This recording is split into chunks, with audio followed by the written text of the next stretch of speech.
दोस्तों, किसी ने बड़े कमाल की बात कही है। उन पर ध्यान देना बंद कीजिए जो आपके पीठ पीछे कहते हैं। इसका सीधा संबंध है कि आप उससे बेहतर हैं। गुड मॉर्निंग दोस्तों, welcome back to my channel which is morning affairs by CK. आज के डेट की जितने भी टॉप करंट अफेयर्स हैं उसका इस वीडियो में हम डिस्कस करने वाले हैं और साथ ही उसके स्टैटिक्स जीके को भी हम क्लियर करेंगे। तो अगर आप किसी भी एग्जाम की तैयारी कर रहे हैं तो हमारे चैनल को सब्सक्राइब करिए और बेल आइकन को प्रेस करिए ताकि हर रोज़ हमारी वीडियो आप तक पहुँचती रहे। तो बढ़ते हैं पहले क्वेश्चन की तरफ। पहला क्वेश्चन कह रहा है, हाल ही में किसने एक प्रसिद्ध फिनटेक व्यवसाय इजीलिएंट टेक्नोलॉजीज को खरीदने की घोषणा की है? तो इसका सही आंसर है रेजर पे। अगला क्वेश्चन है, हाल ही में किस देश ने अगले 5 वर्षों में भारत में 3,20,000 करोड़ रुपए के निवेश की घोषणा की है? तो इसका सही आंसर है जापान। जापान भारत में अगले 5 सालों में 3,20,000 करोड़ रुपए का निवेश करेगा अलग अलग क्षेत्रों में। ओके, चलिए इसके इंपॉर्टेंट पॉइंट्स को देखते हैं। दुनिया का पहला डुअल वाहन पेश किया है किसने? जापान ने।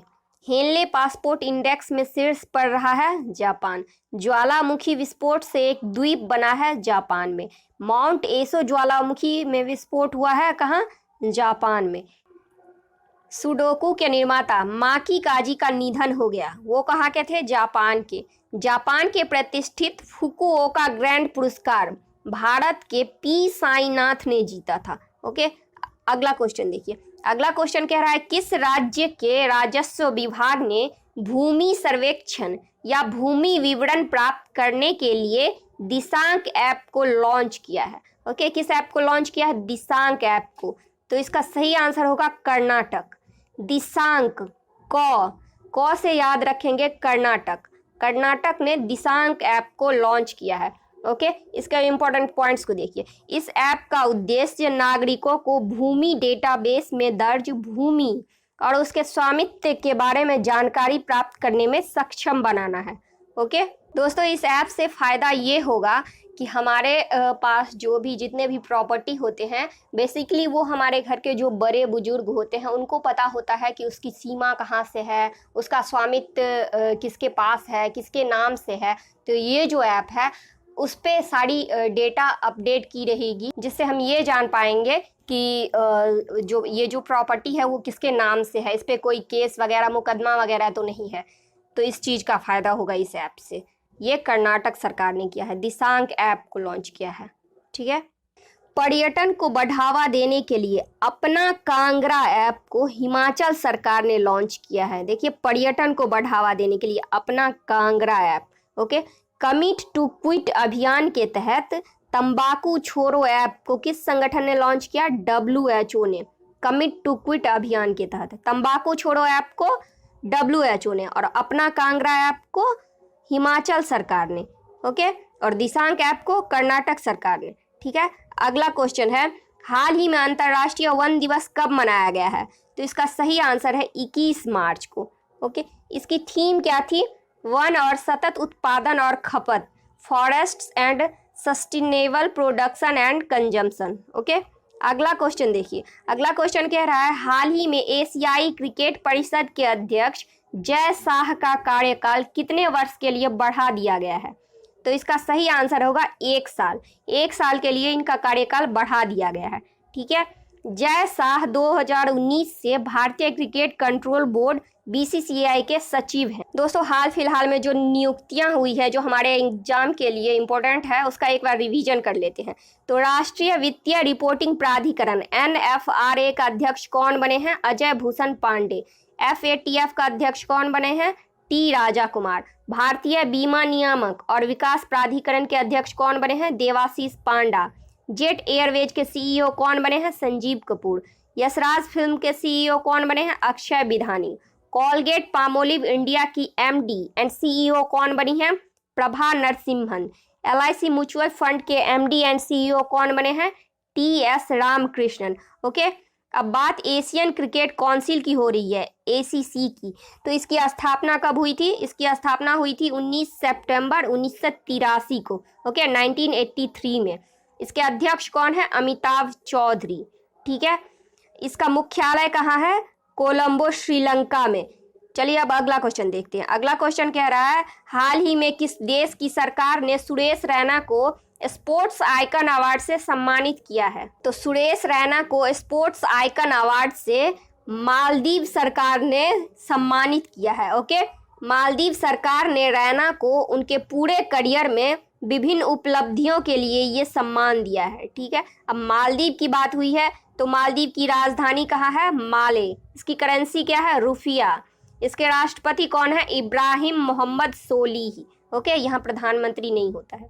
अगला क्वेश्चन है, हाल ही में यूएन वर्ल्ड हैप्पीनेस रिपोर्ट 2022 के अनुसार सबसे खुशहाल देश कौन सा है?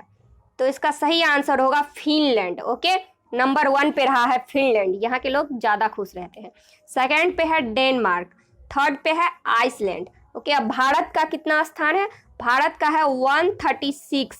ओके, इससे पिछली बार का जो था उसमें था 139। अब इसके इंपॉर्टेंट पॉइंट्स को देखते हैं।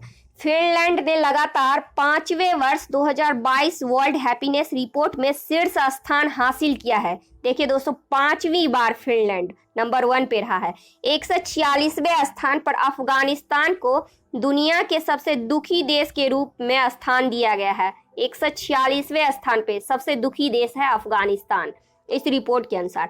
वर्ल्ड हैप्पीनेस रिपोर्ट 2012 से दिया जा रहा है और ये 10वां संस्करण है। ओके, वर्ल्ड हैप्पीनेस रिपोर्ट 2012 से संयुक्त राष्ट्र सतत विकास समाधान नेटवर्क द्वारा प्रकाशित की जा रही है ताकि देशों को उनके नागरिक खुद को कितना खुश महसूस कर रहे हैं ये पता चल सके। ओके, अब ये रिपोर्ट 2 प्रमुख विचारों पर आधारित है, जिसमें पहला है लोगों से राय लेकर उनका सर्वेक्षण करके खुशी जीवन या मूल्यांकन को मापा जाता है। ठीक है, लोगों से पूछा जाता है, सर्वेक्षण किया जाता है। दूसरा है उन तत्वों की पहचान करके जो देश में कल्याण और जीवन मूल्यांकन का निर्धारण करता है। ओके, अगला क्वेश्चन है, हाल ही में नाटो सैन्य अभ्यास कोल्ड रिस्पांस 2022 का संचालन कहाँ हो रहा है? तो नाटो सैन्य अभ्यास कोल्ड रिस्पांस 2022 का संचालन हो रहा है नॉर्वे में। ओके, इसके इंपॉर्टेंट पॉइंट्स को देखिए। उत्तर अटलांटिक संधि संगठन यानी North Atlantic Treaty Organization NATO ने 14 मार्च 2022 से नॉर्वे में बड़े पैमाने पर सैन्य अभ्यास कोल्ड रिस्पांस 2022 का आयोजन किया है और ये कब तक चलने वाला है? 1 अप्रैल 2022 तक। यह अभ्यास नाटो सहयोगियों और भागीदारों के लिए हर दूसरे वर्ष नॉर्वे में आयोजित किया जा रहा है। ओके, अब बात हो रही है नाटो की। तो इसकी स्थापना कब हुई थी? 4 अप्रैल 1949 को वाशिंगटन डीसी में। इसका मुख्यालय कहाँ है? Brussels, Belgium. ओके, इसके प्रमुख कौन है? Jens Stoltenberg. ओके, अगला क्वेश्चन है, हाल ही में मणिपुर के मुख्यमंत्री के रूप में किसने शपथ ली है? तो इसका सही आंसर है एन बीरेन सिंह। एन बीरेन सिंह ने मणिपुर के मुख्यमंत्री के रूप में दूसरी बार शपथ ली है। ओके, इससे पहले भी ये एक बार बन चुके हैं और ये बीजेपी से संबंध रखते हैं। ठीक है, अब मणिपुर की बात हो रही है तो मणिपुर की राजधानी कहाँ है? इम्फॉल। इसके राज्यपाल कौन है? एल गणेशन और मुख्यमंत्री एन बीरेन सिंह। ओके, अगला क्वेश्चन है, 35वां सूरजकुंड अंतर्राष्ट्रीय शिल्प मेला का आयोजन कहाँ किया जा रहा है? तो इसका सही आंसर है हरियाणा। 35वां सूरजकुंड अंतर्राष्ट्रीय शिल्प मेला। ओके, इसका आयोजन हो रहा है हरियाणा में। अब इसके इंपॉर्टेंट पॉइंट्स को देखिए। सूरजकुंड अंतर्राष्ट्रीय शिल्प मेला 19 मार्च से 4 अप्रैल 2022 तक खुला है। ठीक है, यह पूरे भारत के कारीगरों को अपनी प्रतिभा और भारत के हस्तशिल्प, हथकरघा और सांस्कृतिक विरासत की समृद्धि और विविधता का प्रदर्शन करने का अवसर प्रदान करता है। मेले का आयोजन पहली बार कब हुआ था? 1987 में। ओके, अब हरियाणा की बात हुई है तो हरियाणा की राजधानी कहाँ है? चंडीगढ़। हरियाणा के मुख्यमंत्री कौन है? मनोहर लाल खट्टर। इसके राज्यपाल कौन है? बंडारू दत्तात्रेय। अब दोस्तों एक बार आज के क्वेश्चंस का फटाफट अंदाज में रिवीजन कर लेते हैं ताकि हमें अच्छे से क्वेश्चंस याद हो जाएं। तो पहला क्वेश्चन है, हाल ही में किसने एक प्रसिद्ध फिनटेक व्यवसाय ईजीलिएंट टेक्नोलॉजीज को खरीदने की घोषणा की है? तो इसका सही आंसर है रेजर पे। ओके, हाल ही में किस देश ने अगले 5 वर्षों में भारत में 3,20,000 करोड़ रुपए के निवेश की घोषणा की है? तो इसका सही आंसर है जापान। ठीक है, किस राज्य के राजस्व विभाग ने भूमि सर्वेक्षण या भूमि विवरण प्राप्त करने के लिए दिशांक ऐप को लॉन्च किया है? तो इसका सही आंसर है कर्नाटक। ओके, हाल ही में अंतर्राष्ट्रीय वन दिवस कब मनाया गया है? तो ये 21 मार्च को मनाया गया है। हाल ही में एशियाई क्रिकेट परिषद के अध्यक्ष जय शाह का कार्यकाल कितने वर्ष के लिए बढ़ा दिया गया है? तो 1 वर्षों के लिए बढ़ा दिया गया है। हाल ही में किस देश की सरकार ने सुरेश रैना को स्पोर्ट्स आइकन अवार्ड से सम्मानित किया है? तो इसका सही आंसर है मालदीव। हाल ही में यूएन वर्ल्ड हैप्पीनेस रिपोर्ट 2022 के अनुसार सबसे खुशहाल देश कौन सा है? फिनलैंड। भारत का कितना स्थान है? 136। ठीक है। हाल ही में नाटो सैन्य अभ्यास कोल्ड रिस्पॉन्स 2022 का संचालन कहाँ हो रहा है? नॉर्वे में। हाल ही में मणिपुर के मुख्यमंत्री के रूप में किसने शपथ ली है? एन बीरेन सिंह ने। 35वां नंबर का सूरज कुंड अंतर्राष्ट्रीय शिल्प मेला का आयोजन कहाँ किया जा रहा है? हरियाणा में। दोस्तों ये तो थे आज के क्वेश्चंस। अब कल के क्वेश्चंस का एक बार रिवीजन कर लेते हैं। पहला क्वेश्चन है, अंतर्राष्ट्रीय प्रसन्नता दिवस कब मनाया गया? ये 20 मार्च को मनाया गया। फ्लिपकार्ट हेल्थ प्लस के सीईओ कौन बने हैं? प्रशांत झावेरी। यूजीन पार्कर का निधन हो गया है। वह एक प्रसिद्ध क्या थे? वैज्ञानिक थे। ठीक है। अगला क्वेश्चन है, हुडून ग्लोबल रिच लिस्ट 2022 में शीर्ष स्थान पर कौन रहे हैं? Elon Musk. अगर इंडिया की बात की जाए तो मुकेश अंबानी नंबर 1 पे रहे हैं और सेकंड पे गौतम अडानी हैं। ओके। हाल ही में पूमा के ब्रांड एम्बेसडर कौन बने हैं? George Russell. आईसीसी ने भारत के किस स्टार बल्लेबाज को फरवरी 2022 के लिए ICC player of the month घोषित किया है? तो इसका सही आंसर है श्रेयस अय्यर को। ओके। अगला क्वेश्चन है, हाल ही में किस राज्य सरकार ने पहली बार अपनी वार्षिक वित्तीय योजना के हिस्से के रूप में बाल बजट पेश किया है? तो इसका सही आंसर है मध्य प्रदेश।